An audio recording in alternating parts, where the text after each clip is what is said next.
I just want to pay tribute actually to Hilary Cass. This was a 4-year piece of work. It's the most comprehensive piece of work that's ever been conducted into gender identity. Zeno.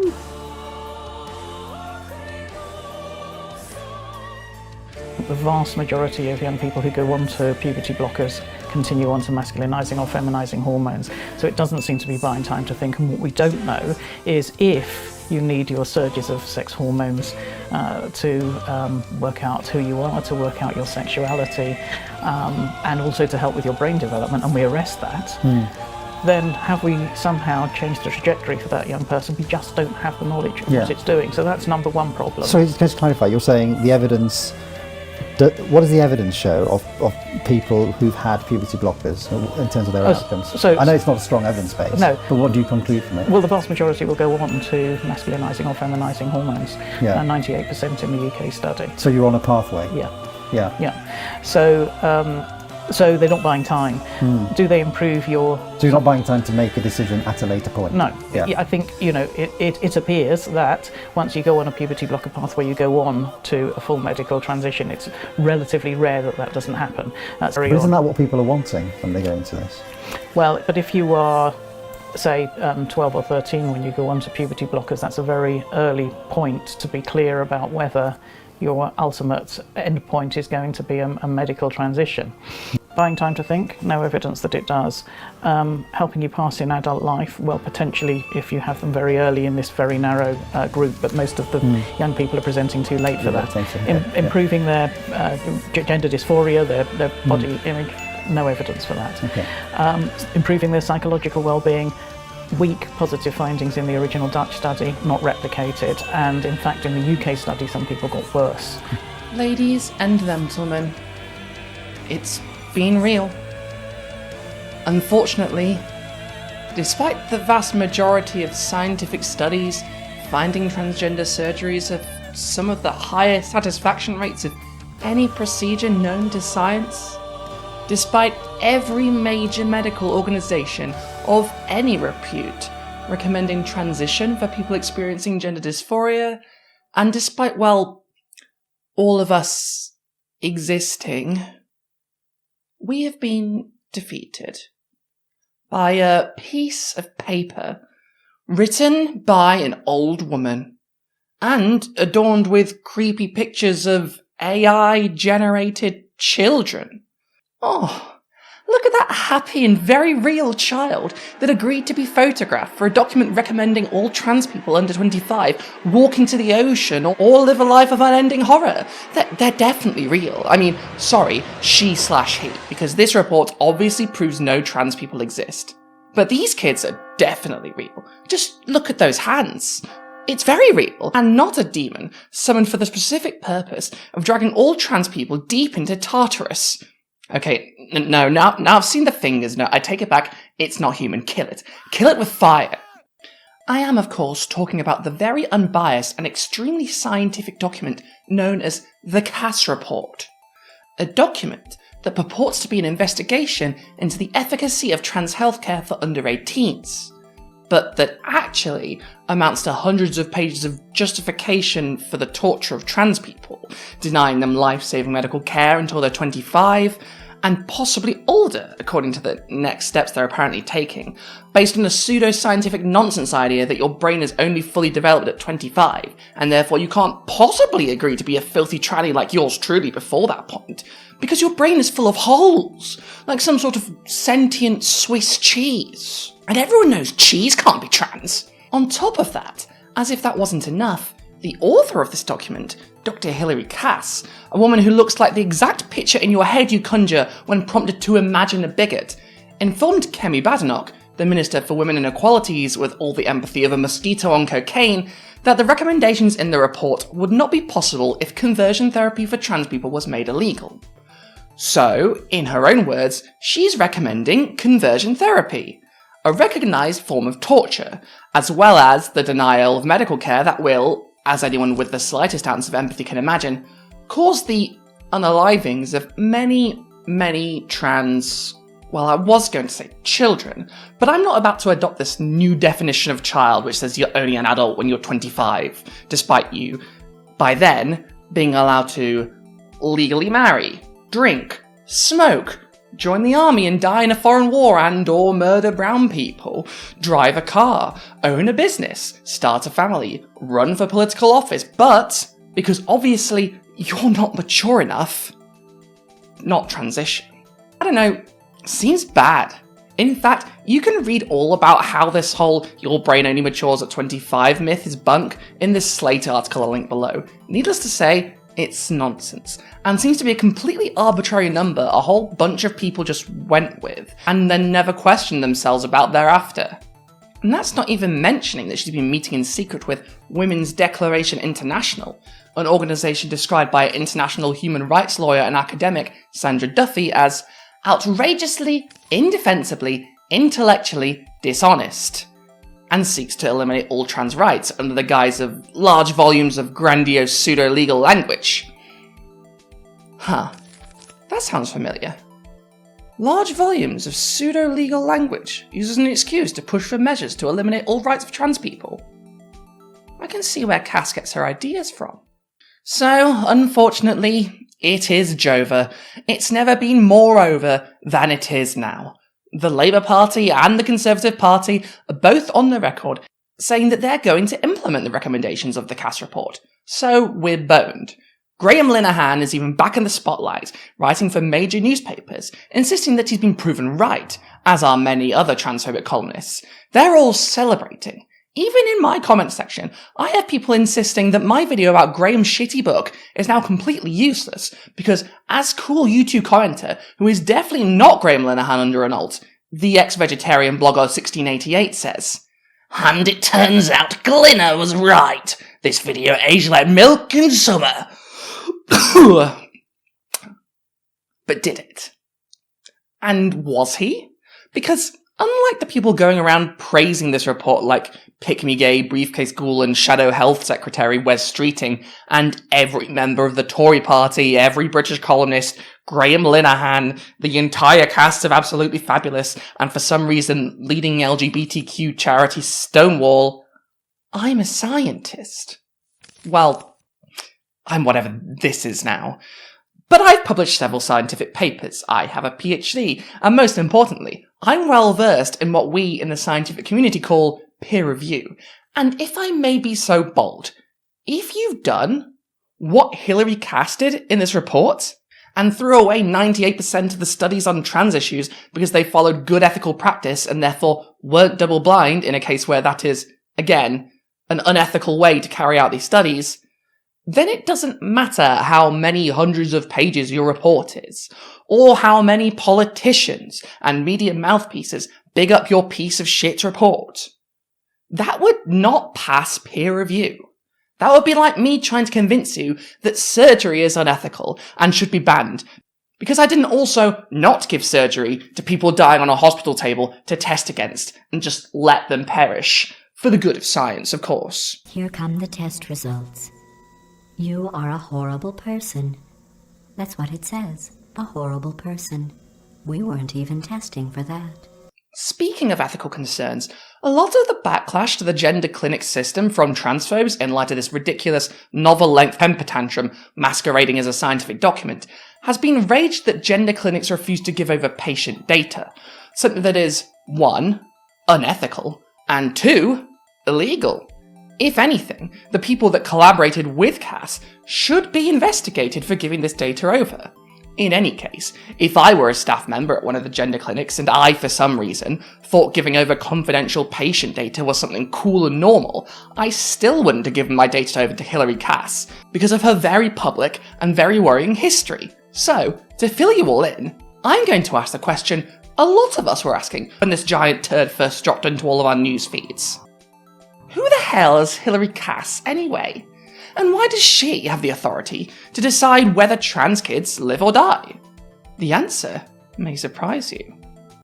Actually, it probably won't. You know how this goes by now. And if you were in any doubt, according to Susie Green of trans youth helpline charity Mermaids, Hilary Cass was told, before the Cass report was released, about precisely what the effects of removing healthcare from trans kids has been. You see, in 2020, the UK decided to cease all trans healthcare for under 18s within 2 hours of a flimsy legal case, which was later slammed by the Court of Appeal, who determined it should have been dismissed outright and was completely unlawful, where one detransitioner, Kira Bell, was used as a bludgeon to destroy trans healthcare for under 18s, despite Kira Bell having had top surgery in her 20s, and having only been put on puberty blockers before the age of 18, which is standard practice internationally, is waiting for her to become an adult to give her anything, and has been proven safe over and over again besides.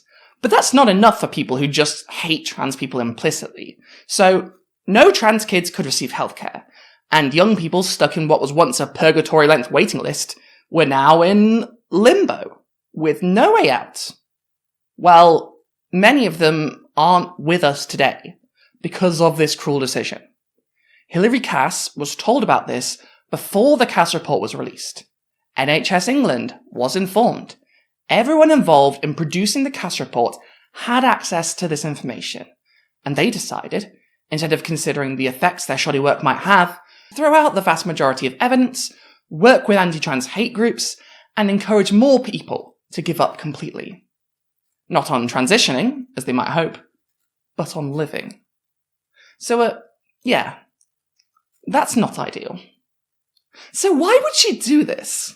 And so what's happened to these young people, they're a very complex group of young people, or a group with complex presentations, and many of them have neurodiversity or other mental health problems, just a range of issues. Some of them are maybe not in school. But before I get into that, because I'm already 12 minutes in, let me introduce myself. For all of you wondering, of course, how someone escaped Hilary Cass's clutches and managed to transition starting at the tender age of 24.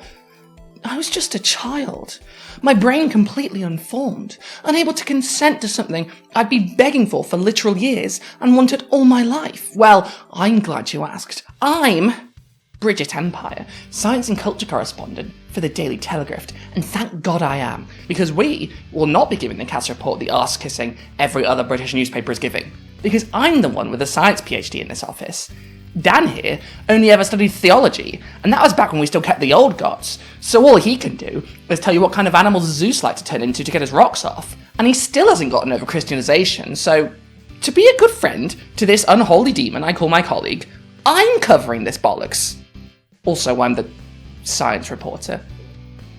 Don't look at my other videos, I cover science all the time, okay? Luckily for us, I know that brains change throughout your life, and don't stop at 25.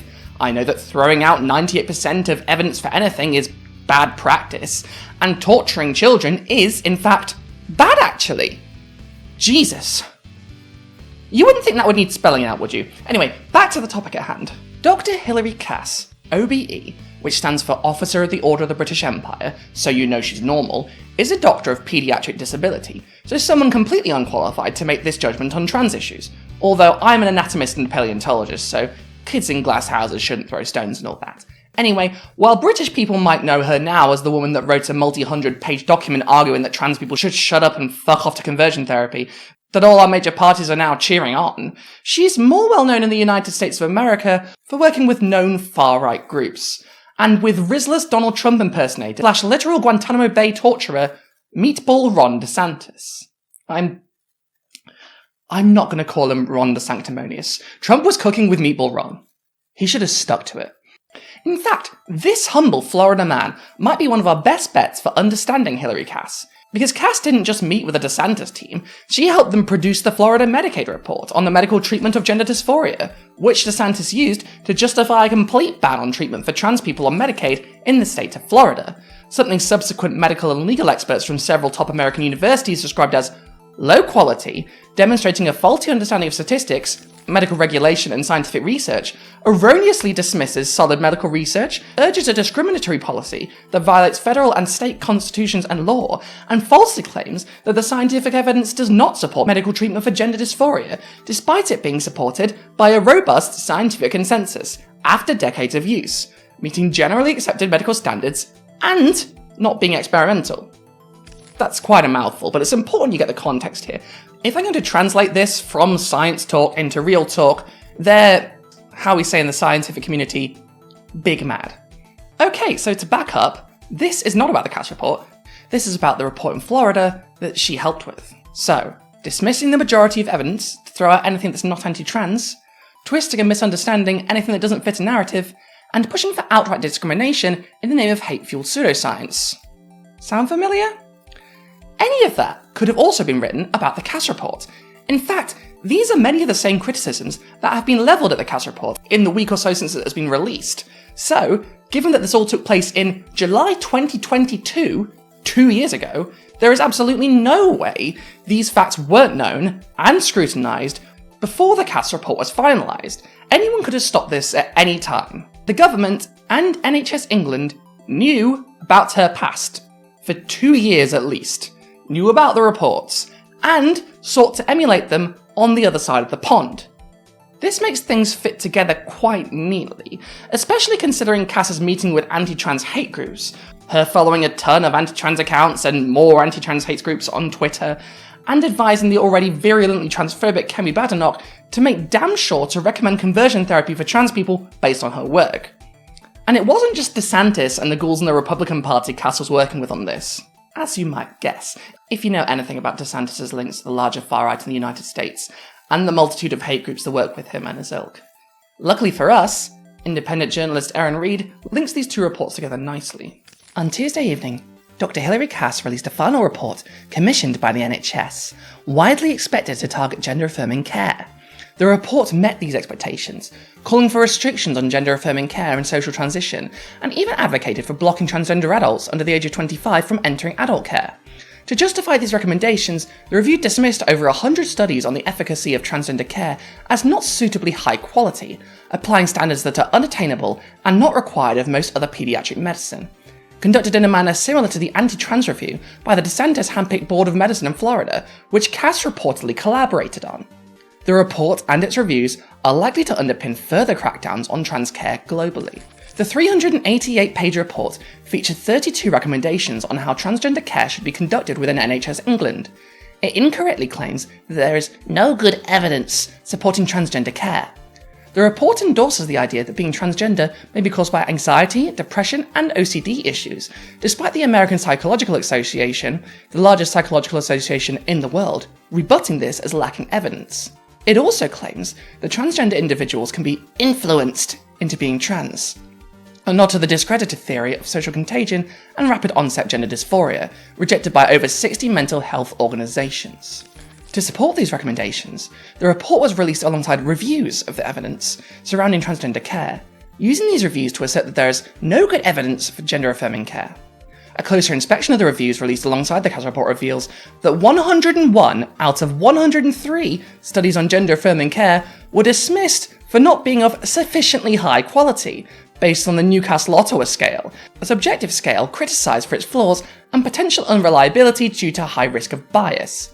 This critique is particularly significant given the contentious political nature of the subject and connections between reviewers, Cass and anti-trans organisations. The Cass review seems to have emulated the Florida review, which employed a similar method to justify bans on trans care in the state, a process criticised as politically motivated by the Human Rights Campaign. Notably, Hilary Cass met with Patrick Hunter, a member of the Anti-Trans Catholic Medical Association, who played a significant role in the development of the Florida Review and standards of care under Republican Governor Ron DeSantis. Patrick Hunter was chosen specifically by the governor, who has exhibited fierce opposition towards LGBTQ+ and specifically transgender people, and then immediately got to work on targeting transgender care. The Florida Review was purportedly designed and manipulated with the intention of having care effectively banned from the outset, as revealed by court documents. The Florida Review was slammed by Yale researchers as not a serious scientific analysis, but rather a document crafted to serve a political agenda. And much of their full critique is applicable too to the Cass Review. In those meetings, Cass apparently took interest in Florida's anti-trans expo report, according to emails from trial exhibits uncovered by transgender researcher Zinnia Jones, such as this email confirming that a meeting took place. Paul, see attached information sent to me from the Cass Review. I forgot to mention that they were very interested in the Florida Evidence Review, especially the report from McMaster University. She recognised the work done at that institution under the leadership of Gordon Goyat. At Dr. Cass's request, I sent them a copy of the Florida Evidence Review.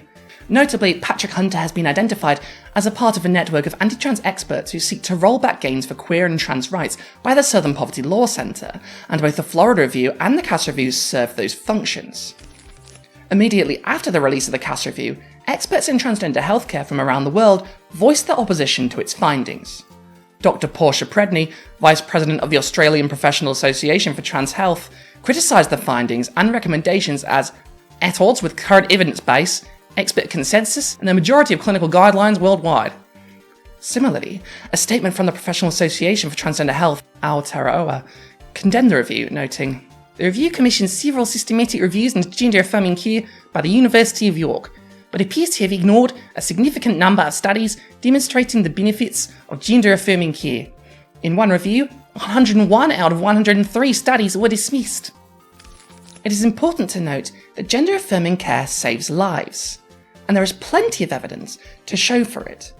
Numerous studies have demonstrated that gender-affirming care significantly reduces suicidality, with some showing a decrease in suicidality by up to 73%. Within that quoted segment, you will notice that Aaron Reed obtained an email sent by Patrick Hunter of the far-right and explicitly anti-trans Catholic Medical Association, a man handpicked by Ron DeSantis for the purpose of banning transgender healthcare. Hunter, in the email sent to the Florida Board of Medicine in October 2022, a year and a half before the Cass report was released, so pretty important to Cass's background. This isn't new information. Confirms that he met with Dr. Cass for the sole purpose of banning trans healthcare on DeSantis' behalf. So, Hilary Cass is not just a doctor for disabled children with the clout to have a literal award from the British Crown, but she has well-established links with the religious right in the USA, and has worked on legislation currently making life hell for trans people in Florida, and in other states that used her unscientific reports and bad standards for what is considered evidence, i.e. things that agree with her, to crack down on the ability of trans people to live their lives without being forced into closets or caskets by threat of state violence. So, with this in mind, it becomes quite clear why she was chosen for this report. Beyond the AI children, beyond throwing out every scientific study, this wasn't just a bad document. This wasn't full of mistakes even. She's a doctor. She knows full well why double-blind experiments aren't ethical in this case. So she knew what she was doing when she threw out the majority of studies on transgender care. She's done this before, and clearly she has an axe to grind. She did not make big mistakes. She made deliberate choices, unless she's supremely incompetent. Deliberate choices to distort facts, to push the narrative in her favour, and dress up a pseudo-scientific narrative in the language of a professional medical report. Because frankly, none of the people lapping this up, from the media figures to politicians, know about the difference between a report based on the science and one that ignores evidence to push narrative. Nor do they care. Hell, the politicians lauding this know the law, and they should know that the data sharing insisted upon for this Cass report is illegal. They just don't care. Some of them will know that throwing out the majority of studies on trans healthcare is horrendous scientific practice. But they don't care. They want to attack trans people, and they'll take whatever tools they can to do it, no matter how badly they hold up under scrutiny. The layman won't be able to take this shit apart, and even if they could, they're not going to seek out a several hundred-page report on this, never mind read it, to see for themselves. They're just going to take the mainstream media and top politicians at their word. And they've already agreed on their line, without probably having read the report or considered its quality themselves. Cass report, good. There's the party line. Let's do all its recommendations. Under 25s are now babies. Stop them all receiving treatment, but just for this one specific thing, not for anything else. And let's go after adult clinics next. Amazing. Thanks guys, love being British. I suppose someone could take them to court over NHS trusts breaking the law by sharing protected information from gender clinics, which is covered by the Gender Recognition Act, and Cass recommending further information being divulged, also illegal. Someone might, too, consider that the estimated cost of this review, £650,000 from the taxpayer, should be considered quite a scandal. That's well over £500,000 spent producing this poorly argued tome full of bad science. To what? To make everyone's lives worse? during a now years-long cost of living crisis? So you can spend more money than most of us will ever make in our lives, paying someone who worked with the American far-right to drive trans people out of public life, but you can't use that same money to lower our energy bills? Can't stop water companies throwing literal shit in our rivers? Can't properly fund the NHS? Who was asking for this? Well, don't answer that. I already know the answer. But you try explaining to the majority of the British people that the government is willing to spend big money on this to make a scapegoat for themselves through a time of national crisis, but isn't even willing to lift a finger to help them as grocery prices and bills rise exponentially, and then see if it helps you win any votes. But wait, we're not done. Did you think Cass's work with the American far-right makes this report look bad? Well, another member of the Cass advisory group is the head of the Finland Youth Gender Centre. What a cool and normal sounding clinic. Let's see what fresh horrors the Finns have been up to, and how this might possibly put the objectives of the Cass report into question. And if you're thinking, Finland is a pretty socially progressive place, this can only make Cass look better. The headline to this article I'm about to read a translation of is, "Describe to me how you it. The position of trans youth in the treatment system is bleak." Kill me now! So some notes before I do this quoting. I cannot for the life of me pronounce Finnish. I don't know what is this letter? It looks like an A with an umlaut. Is that Well, let's find out if I get that right. Also, they use the word trans poles to refer to the trans clinics. So I'm not talking about a pole that's changed gender. That's just basically the gender identity clinic. Also, I won't be doing a Finnish accent.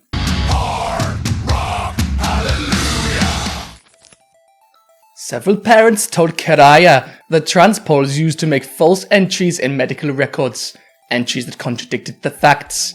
For example, Asko and Helena, the parents of a trans boy.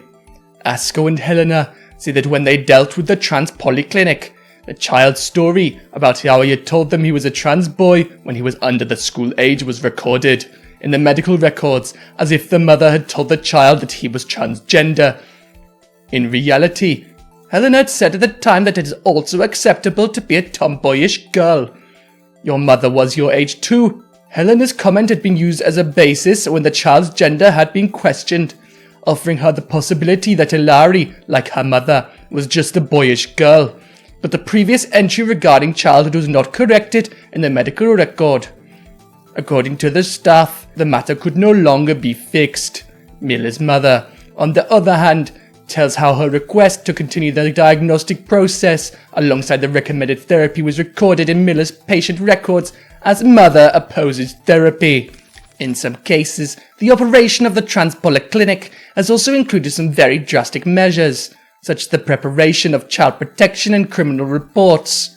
Miller's mother says that after they got the so-called hormone blockers, i.e. treatments to slow down puberty, from another doctor because of the delay in the transpol had filled both a child protection report and a criminal report on the mother. The polyclinic's criminal report and child protection report concerned Miller's blocker treatment, even though the blocker treatment was prescribed by a legal Finnish doctor. According to one interviewed family, their son, who was 13 years old at the time of the research, had been encouraged to acquire sexual experiences in order to know what he is missing out on if when sexuality changes/strengthens during the process. According to parents, it is incomprehensible that such a young teenager should be encouraged to acquire sexual experiences. The mother of the second boy, on the other hand, says that the trans poly had interpreted the child's sexual development as delayed when the boy had not had vaginal penetrative intercourse at the age of 15. In Finland, the sexual protection age, established to protect children, is 16 years.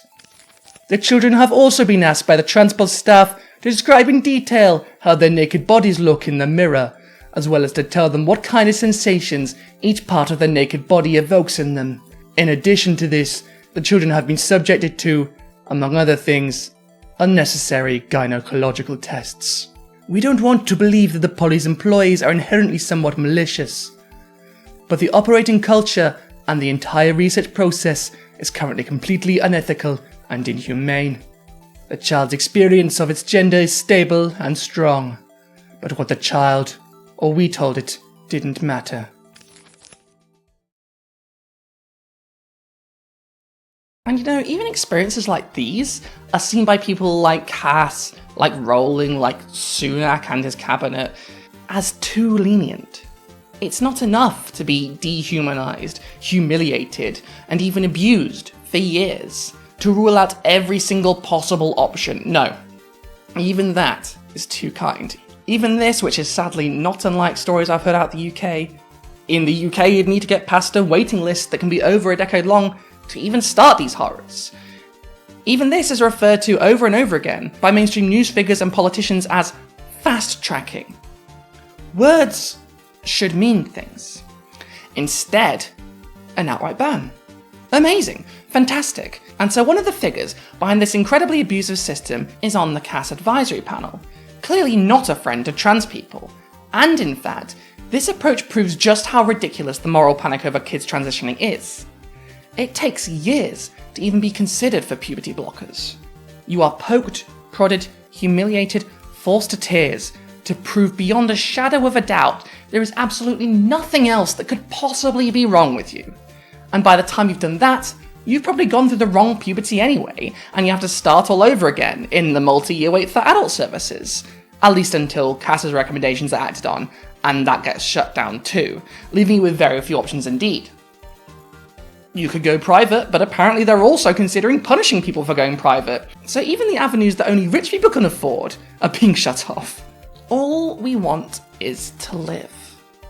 But the idea of trans people just walking around, being part of society, makes people so outraged that they would rather tear the very sun from the sky than allow us a moment of peace. But the dodgy connections don't stop there. A piece by What the Trans goes into even more connections between the CAS team and anti-trans groups. This is starting to be a pattern, no? One of the key researchers associated with the Uni of York group is Trilby Langton, who often goes by Tilly. Langton was a clinician with Tavistock, but at some point left the service, becoming increasingly involved in anti-trans medical circles. She is credited as contributing to the conception of the review. She is the only person on the credited author list of any of these papers with a background in gender-related care, meaning that she was almost certainly relied upon for her knowledge and opinions of the field. In 2022, Langton was part of a group called Explore Consultation, and possibly still is, who provided training to NHS trusts in gender exploratory therapy, a practice which amounts to a rebranding of conversion therapy. In a training session provided to Lambeth CAMHS in 2022, the consultancy promoted transphobic pressure group Transgender Trend, among others, to NHS staff. Langton is one of 5 named members of Explore Consultation, a list that also includes Anastasia Spiliadis and Dr. Anna Hutchinson.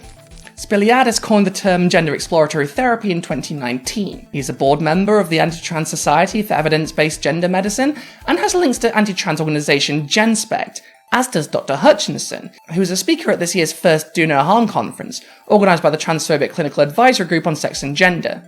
Hutchinson and Spiliadis were 2 of the initial whistleblowers against Tavistock, whose complaints ultimately resulted in the CAS review being commissioned. Hutchinson has now been appointed as an education lead for the new National Children and Young People's Gender Dysphoria Service training programme, allowing her to shape the successor to the current gender identity disorder services. Langton, Hutchinson and Spiliadis all met with Kemi Badenoch on the 16th of June 2021, according to the Treasury Minister's Meetings and Transparency document, to discuss how the proposed conversion therapy bill will affect young people questioning their gender, a cause which Hilary Cass has now publicly taken up, as mentioned above. This was around the time, perhaps shortly before, Langton joined the Uni of York research group. Given that the conclusions of the report, especially in its favouring of a purely psychiatric approach to trans care and its hostility to the affirmative model, seem to be pushing for a gender exploratory therapy approach, it is difficult not to suspect that Langton, and by proxy her colleagues at Explore Consultation, have had some impact on the outcome of the review. Certainly, the systematic reviews that she helped to design specifically eliminate from consideration almost all existing evidence and best practice that disagrees with her approach, and significantly favour the new Finnish and Swedish models, which are the closest to gender exploratory therapy methods. When citing a recording from the WPATH's 2016 conference, Cass cites a YouTube channel called Thoughts on Things and Stuff. This appears to be the associated channel of a now defunct blog largely focused on criticising the Mormon Church. Why this was relevant to Cass is unclear, although titles of recent uploads at the time of the WPATH video include Dr. Stephen Levine, 13 Untruths Behind Gender Affirmative Therapies for Kids, Levine is an advisor to GenSpect, and Gays Against Groomers, Stop the Indoctrination and Medicalization of Children, 2023 Florida Testimony. Which perhaps provides a clue to how Hilary Cass ended up citing a channel with only 22,400 subscribers. In addition to being advised by and networked with a variety of prominent anti-trans figures and organisations, Hilary Cass appears to be getting her professional news from homophobic and transphobic YouTube channels.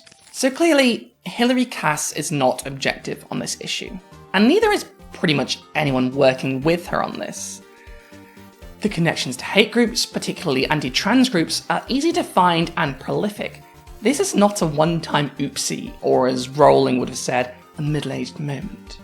This is a group of people, chosen specifically because they hate trans people, making a huge document which mangles the very concept of science to justify condemning the trans community to being wiped off the face of the earth. Why would anyone think that these people would have any interest in an objective review on the science of transgender health?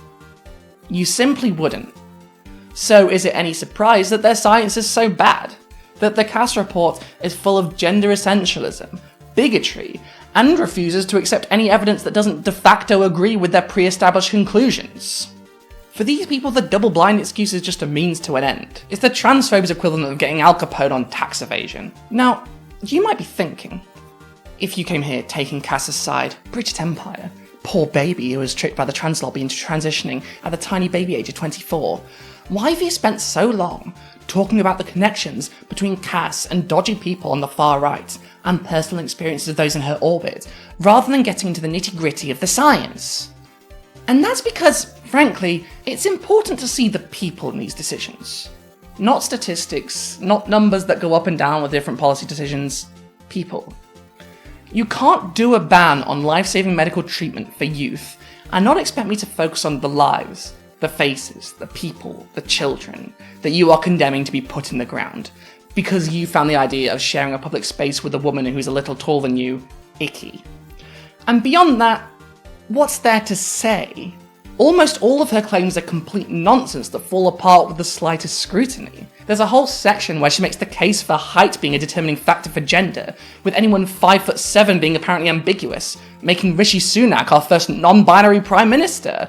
Or that part where she argues that boys playing with trucks and girls playing with dolls is innate and intrinsic to our biology, as if 1,000,000 years ago our ancestors were lost and confused, having yet to invent the Hot Wheels or the Barbie. They yearned for the future capitalism they hadn't yet dreamed of. A day would come when their biology would finally match their surroundings. One day, says Grog to Grunt, I will build a tiny horse made of metal with round legs and say vroom vroom vroom. And Grunt says, shut up and eat your mammoth, Grog, or I'll trade you for furs. And then you have the repetition of old discredited tropes presented as novel scientific ideas, like when Cass postulates that porn might be turning kids trans, or that children are being pressured into transing their gender by having too many trans kids, citing the fact that kids that go on to transition tend to have had trans friends before. Wow. Imagine that. Imagine hanging out with people who understand you and your experiences. Couldn't be me. Surely this can only be explained by some malevolent plan to rob you of your sacred bodily fluids, instead of, acting like normal human beings do and making friends with people with whom you share common interests and don't, as a bare minimum, actively wish you harm. This point is an obvious callback to the long-since debunked pseudoscience of rapid onset gender dysphoria, which is a thing these people love to point to, despite the publications on ROGD being torn into tiny little pieces the moment it was given even the slightest scrutiny. Its methodology is so flimsy it'd fall apart if you farted in its general direction. On top of that, the term itself originated from anti-trans hate forums, Fourth Wave Now, Transgender Trend, and YouthTransCriticalProfessionals.org. Very cool and unbiased science you have there. It would be a shame if someone were to debunk it. I'm not very good at a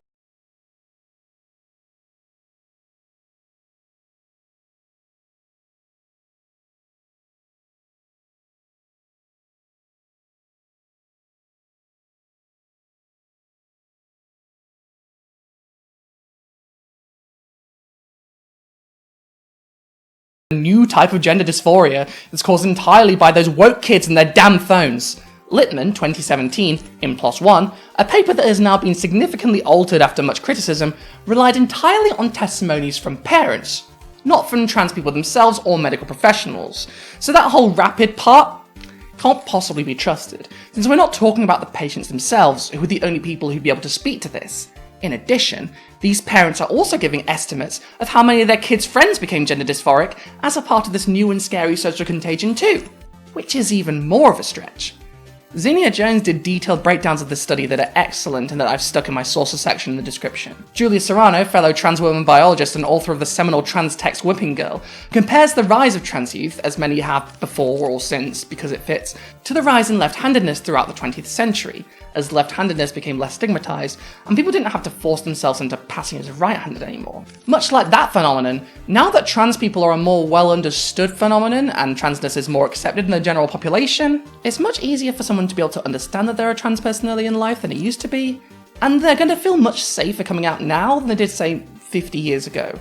Furthermore, in several of these cases, it turns out that these trans kids' parents were mourning were in fact adults when they started transitioning proper, so what is the point in any of this? Well, wouldn't you know it, the same websites that began the propagation of this transness as social contagion myth have been long pushing to ban trans healthcare up until people's late 20s.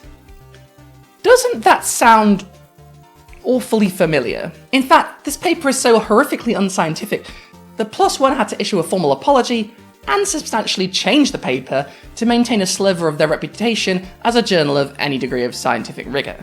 And even then, what's left is still crap. And wouldn't you know it, the sole author of that sham study, Lisa Littman, is cited in the Cass report to give weight to her fear-mongering about detransition, despite detransition as being a tiny, tiny minority of cases, and therefore being a population which we should be looking after, but not one significant enough to justify stopping all trans healthcare, which, as a recent survey out of the US found, surveying 90,000 trans people compared to Littman's 100, 94% of people who were socially transitioned and 98% of those who had received hormone treatments were a lot more satisfied with their life compared to before transitioning. So why is Cass citing this known crank whose science has been completely discredited and is a joke in the wider community for her poor work? How odd. I wonder if she doesn't care about the science and is just, instead, I don't know, interested in building a narrative.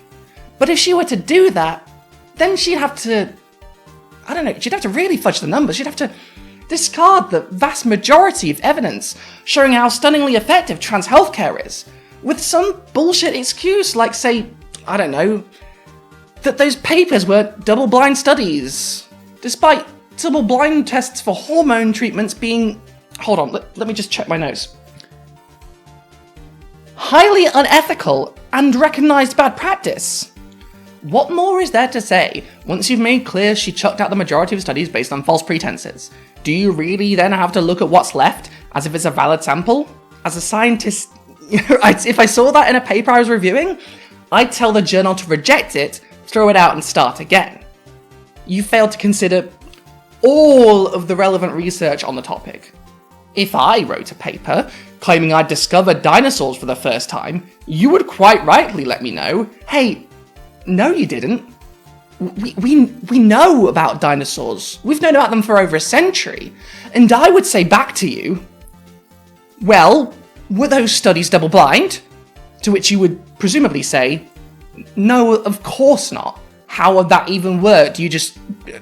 That doesn't even apply. That's what happened here. That's how ridiculous it is that anyone's considering this report valid after reading the basics of how Cass decided which evidence she'd keep around and which she'd throw away.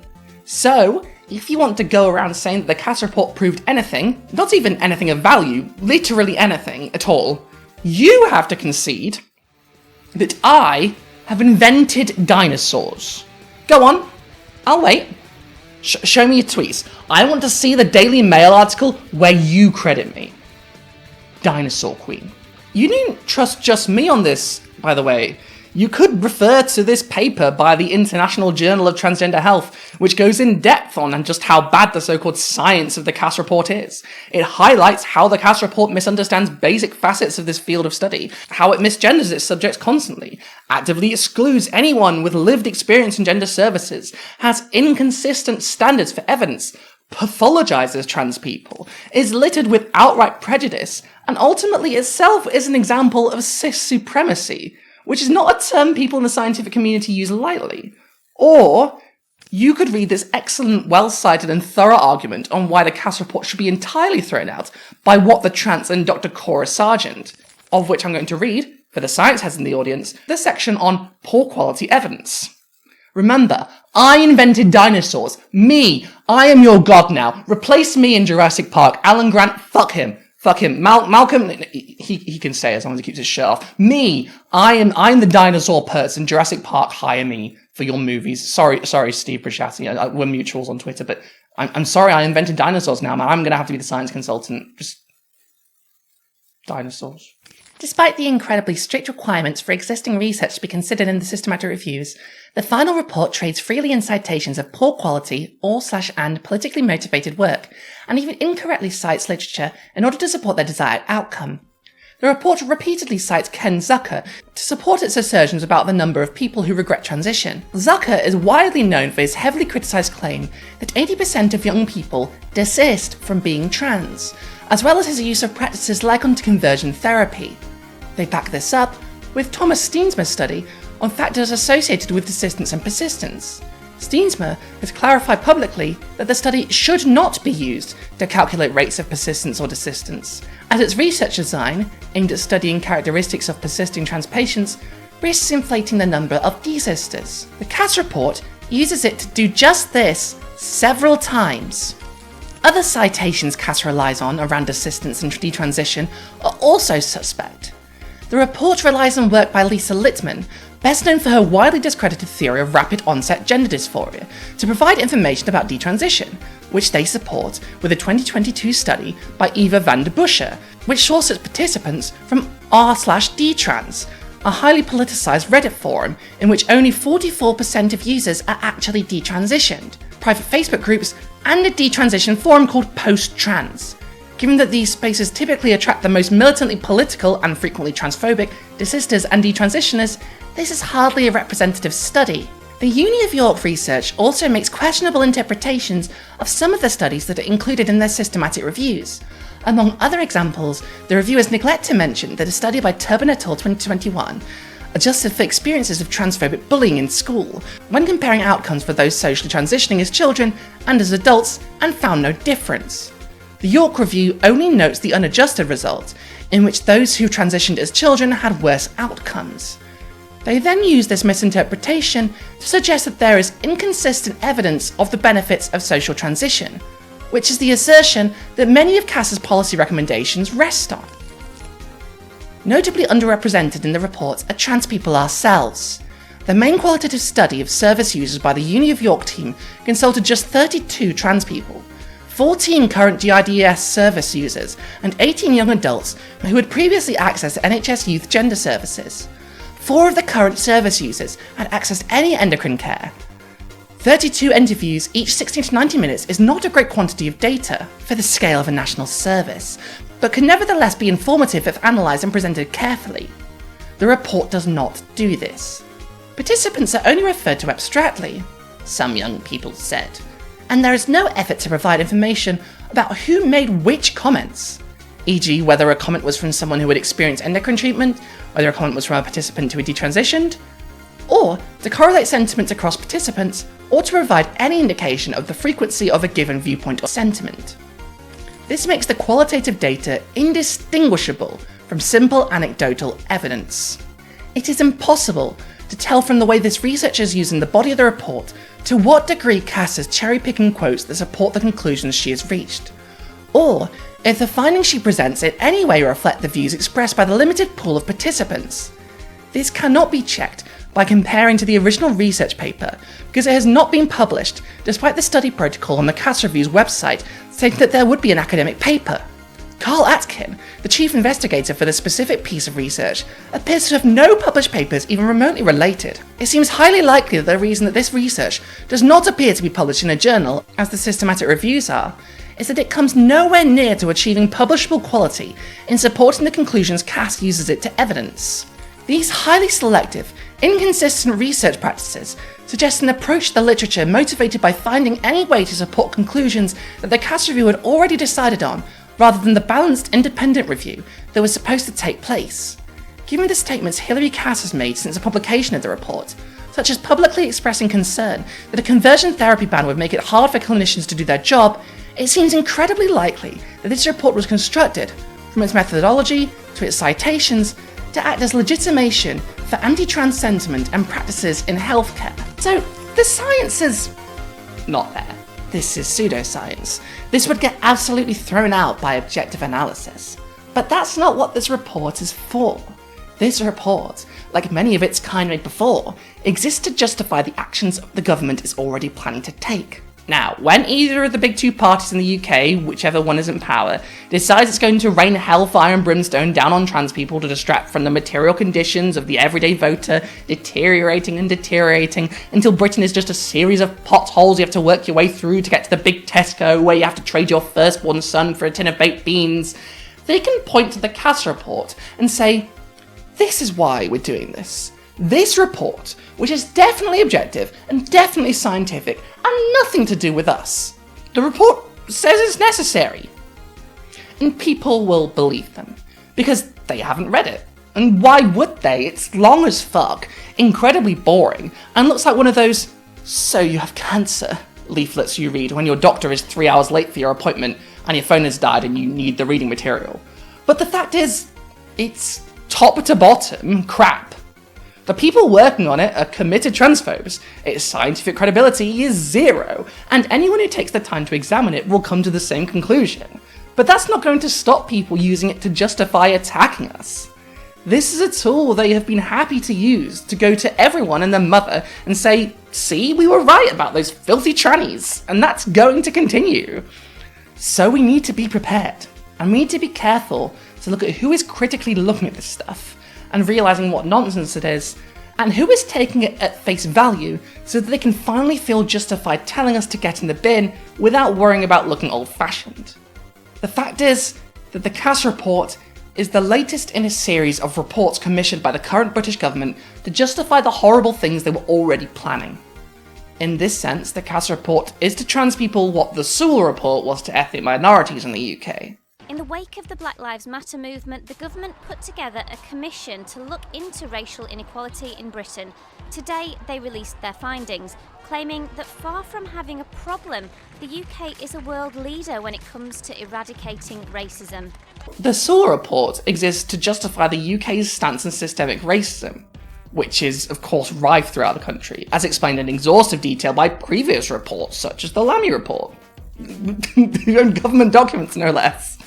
Much like Cass, rather than dealing with the actual issues, the Sewell report exists to say, the government is right to be cruel. Systemic racism does not exist, actually. Ignore all the data that says otherwise.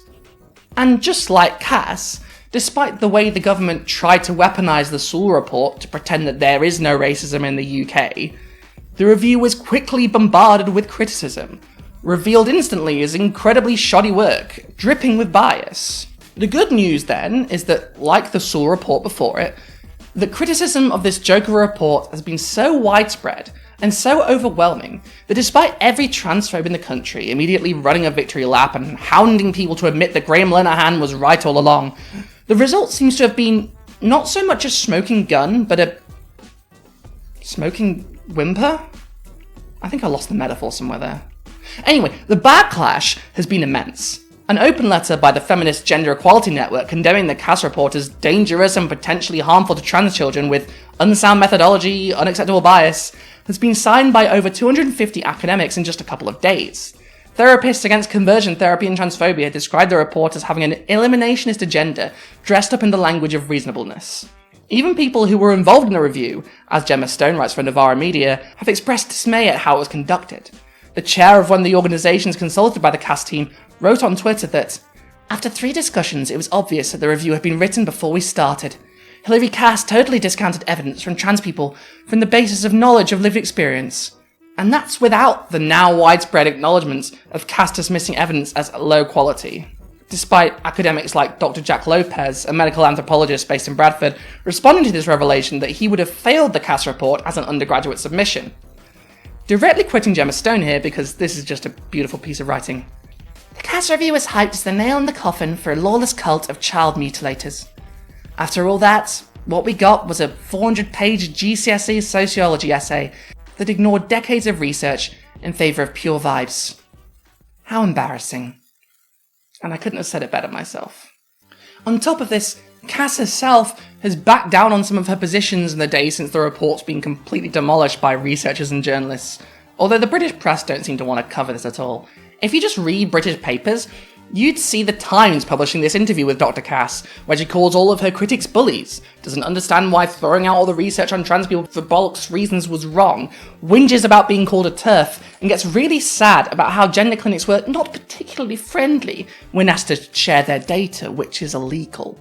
After which she accused them of being ideologically driven, rather than, doing what they're supposed to, and a legal and ethical thing. They're not like her, they're ideologically driven, not completely objective like she is. The Times, of course, doesn't mention that part, and makes it sound like she's being attacked by trans people on the street after she says she feels uncomfortable on public transport. This woman really thinks she's famous. You look like every British mum I've ever met. No one knows who you are, Hilary. Meanwhile, Cass was interviewed by queer groups, and when pressed about why it's okay to prescribe puberty blockers to cis kids and not trans kids, backed down and admitted that puberty blockers are not in fact unsafe, and that gender services provided them, if anything, too late. She also said that blockers and HRTs should be made available based on individual need, which is both what we've been asking for, and the exact opposite of what she said in the report. In fact, if she had come out with this, it would actually be a step up for trans healthcare. So either she doesn't know what her own report says, or she's changed her mind already. She also went on to lie about meeting with the DeSantis team, claiming she only met with them once and had no idea who they were, despite evidence from a member of the Cass team showing she met often with DeSantis' Florida Board of Medicine. Personally, I suspect she didn't realise how scrutinised the report would be. The Cass report is, after all, basically a propaganda mission to legitimise the horrible shit the NHS has been doing and is planning to do to trans people. From segregation to outright bans, it legitimises every awful step the government wants to take. She probably thought she was just putting her name on a rubber stamping exercise. But it turns out, when you try and take people's healthcare and way of life away, they don't just take that shit lying down. Now, that's not to say that the Conservatives, the Labour Party, the ghouls of the Daily Mail, the Telegraph, the Guardian, the Times, and the cult of J.K. Rowling won't try to use this report to justify trying to throw us all into a giant closet, locking it and throwing away the key. After all, the Tories and Labour in Westminster have already vowed to implement the Cass report in full, and despite Scotland supposedly being devolved, Scottish Labour have also now come out and said that they're going to implement the Cass report in full, so you can't escape this shit. Even when legally, you should be able to. In fact, beyond the recommendations to prevent under-25s from transitioning, keeping conversion therapy very much on the table, and if you follow through with the Cass recommendations, essentially doing conversion therapy by another name, and illegally rifling through all the data of trans adults to try and find excuses to ban them from getting any medical treatment. Another one of the Cass report's recommendations would make our current years-long waiting list to see literally anyone about our health even worse. On page 35, recommendation 9, Cass recommends that every single person who might require medical treatment should be reviewed and approved by a national panel. That's one centralised panel for a country of 70 million people. So if you thought the waiting list for the gender clinics were long now, you just wait until you're put in a single file line, waiting to see the Supreme Court of Transphobes, who you'll have to beg for a sliver of hormones after 30 years of torture, only to be denied because your outfit wasn't cunty enough for the old white men that'll inevitably end up judging this shit. If they enact the recommendations of the Cass report, that will suck. And as long as they haven't yet, there'll be legions of transphobes begging them to do just that. But remember, even after all this, the public is on our side. The science is on our side. And if anyone is listening to this and wondering, okay, so the Cass report shouldn't be implemented, what then? Clearly this gender clinic system isn't working, you've said it yourself, the queues are years long and everyone hates it. Well, yeah, and we've been advocating for a much better solution for a decade. Informed consent. Desegregate the NHS. Let GPs prescribe puberty blockers and hormone therapy under an informed consent model, like any other medicine. Explain the risks and let us make our own choices, like everyone who's not trans gets to do. By the time we've got to the point of asking for any healthcare, we've been thinking about it for years anyway. All these ridiculous measures proposed by cis people act like they need to spend years making us think about it. But that's what we do already. Because being trans is so stigmatized, we doubt ourselves for years until we literally have no other option but to begin the process of years of begging a system that seeks to humiliate us, gatekeep us, and deter us from the thing we've had to get over years and years of internalized shame to stir up even a sliver of the courage we need to ask for help. In the Cass report, Cass, as many people similarly outed for their element before her have, asks why it is that the majority of people who go on puberty blockers go on to take hormone treatment. In a classic case of mistaken correlation for causation, she, as others before her have, implies that puberty blockers make kids trans. When the answer is, well, obvious if you've thought about it for more than 3 seconds. The answer is, you're not going to even be considered for puberty blockers until you've convinced multiple medical professionals that you're the most trans person to ever trans the face of the earth. Enough with the gatekeeping. These people look at the barriers they put up, these fucking walls from Game of Thrones, and use them to imply that too many people are still getting through a single wildling's got through in 500 years. No! Only the people who are the most stubborn and the most desperate both can get through. So of course, if you survive the years of waiting to get puberty blockers, you're probably trans, yeah. This would be a whole lot simpler if everyone would just get off our asses and let us have the dignity of being treated like actual human beings instead of suspicious ne'er-do-wells who must be constantly tested for our gender like we're applying to join MI5 or something. And you'd get these answers if you actually asked trans people for her opinion, instead of deliberately avoiding us altogether in questions of our own health, like the Cass report does. Remember, if this is for our benefit, should we not get a say? Think about it. Desegregation is not only the most sensible option, it's the thing trans people and the vast majority of medical professionals are calling for. In fact, it's worse than that. The fact that desegregation of the NHS, getting rid of this ridiculous two-tier system for trans people versus everyone else, has been kept on the table, has been, and still is, killing people. In the words of a much more eloquent trans YouTuber than I, Abby Thorne of Philosophy Tube, on the latest episode of Trash Future. It's also important to bear in mind that the Cass report is part of a larger attempt by senior NHS managers, especially Jeremy Glyde, John Stewart and James Palmer, who were all the heads of specialised commissioning, and their colleagues, to avoid facing consequences for their...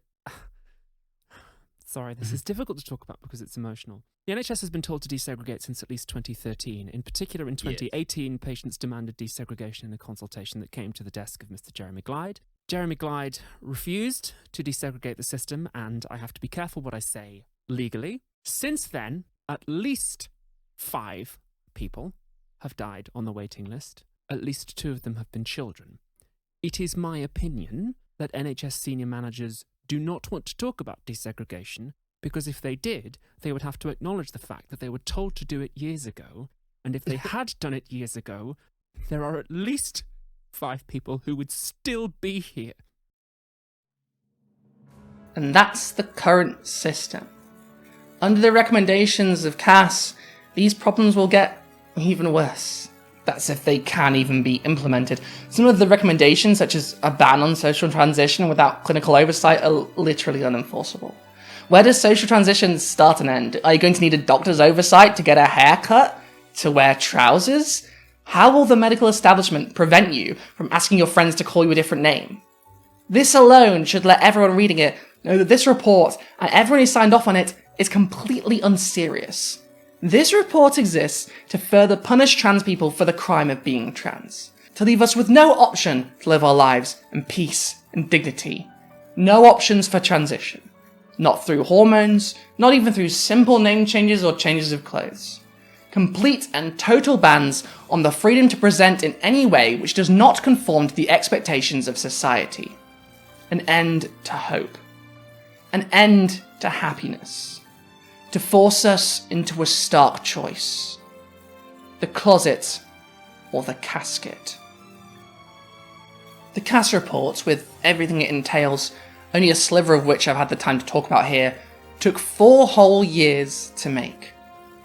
In 4 years, this was all they could come up with to justify a healthcare system which is deadly for trans people, and to recommend that they make it much, much worse.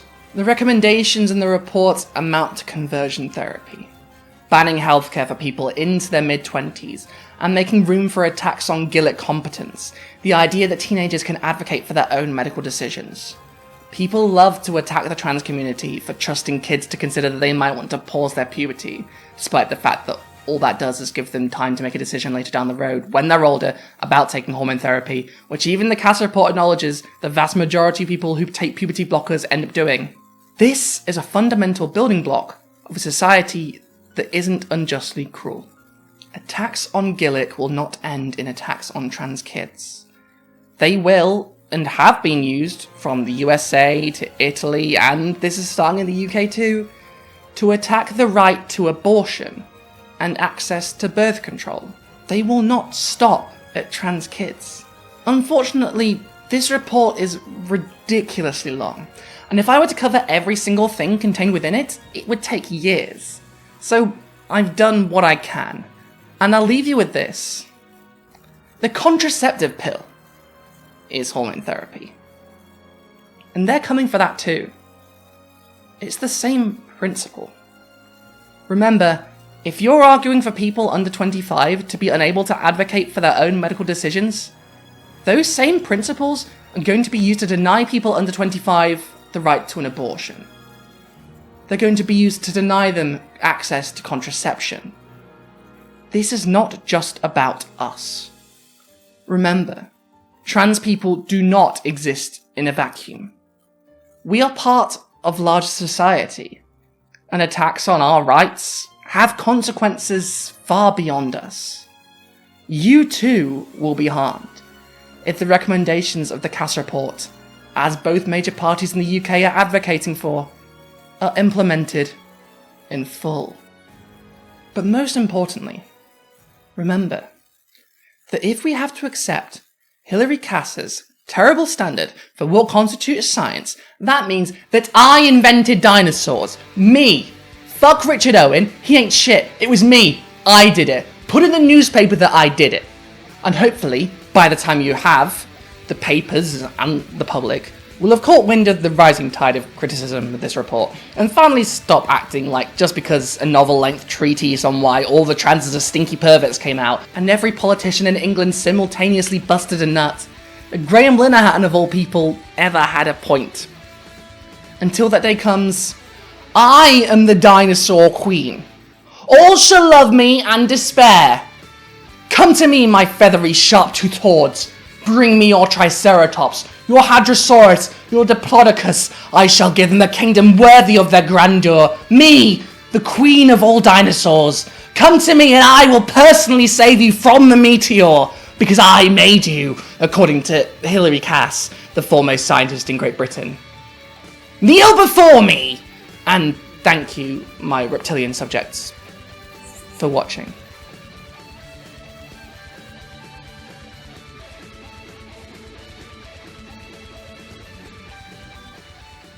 Hey, thank you for watching this video all the way to the end.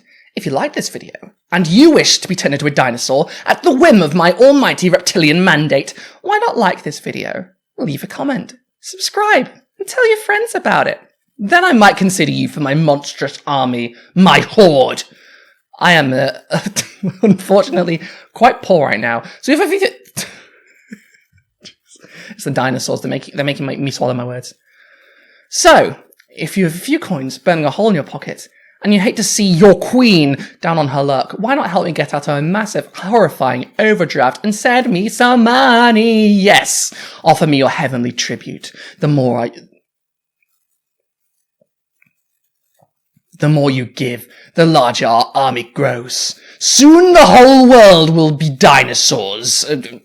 Where was I? Oh yes, you can give me one-time donations on Coffee or PayPal, links below as always. Or better yet, send it to my Patreon or YouTube members thing, that's the thing I have now, where you will get early videos, access to the members-only Discord, my Nintendo Switch friend code, and exclusive content such as long-form interviews with Princess Weeks, Rosenkreutz, and Jessie Gender. In addition to all that good stuff, you'll also, if you sign up, get your name read out at the end of each video, just like these lovely people. Vince Whitaker, Amelia Unchained, Sarah Rudston, Jason Haig, Frank McManus, Susan Foster, Helena Sierra Whiskey, Orestria, Alec Hatkill, Brian, John N, Scully, Jan Lloyd Luciente, Jason Cribbett, Shield Vaden, Robin Podolsky, Exploding Turtle, Casual Observer, Terry Roberts, Amanta Ray, Courtney Burmack, Sleepy Slug, Philippa Tabrogga, Soma Piglet, Brain Douche, Artie Wolf, Hayden Gaylor, Greg Noble, Deanna McMillan, Caroline Regalado, Alexandra Lilly, PJ Lisbrel, Howard Lott, Narania, Scarjan, and Joey Cobalt. Thank you guys. And every politician in the UK simultaneously busted. Jesus fucking Christ.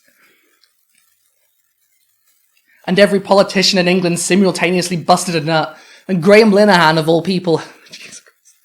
And every politician in